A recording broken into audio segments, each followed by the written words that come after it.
ঝিনাইদহে ঈদ উপহার হিসেবে সেলাই মেশিন বিতরণ করলেন ঝিনাইদহ জেলা বিএনপির সভাপতি advocate M A Majid. Sultan Al এনামের video চিত্রে দেখুন বিস্তারিত। পবিত্র ঈদ উল ফিতরের উপহার হিসেবে ঝিনাইদহে 144 নারীর মাঝে সেলাই মেশিন বিতরণ করা হয়েছে। সোমবার 24 মার্চ বেলা 11টায় ঝিনাইদহ শহরের ফজর Ali girls school and college মাঠে এই সেলাই মেশিন বিতরণ অনুষ্ঠান অনুষ্ঠিত হয়েছে।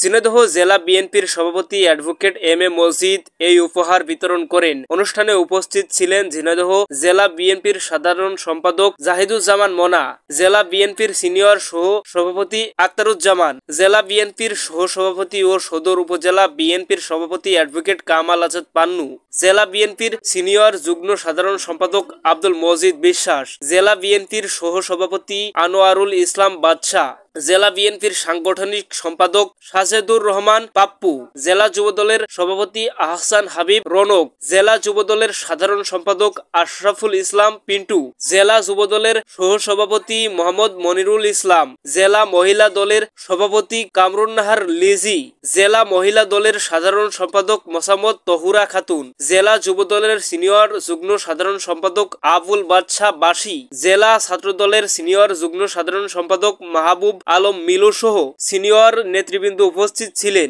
জেলা বিএনপির সভাপতি অ্যাডভোকেট এম এ মজিদ বলেন, সেলাই মেশিন বিতরণের উদ্দেশ্য হচ্ছে নারীকে স্বাবলম্বী করা। 230 জন নারী সেলাই মেশিন পেলে অন্তত 230টি পরিবারের সচ্ছলতা ফিরবে।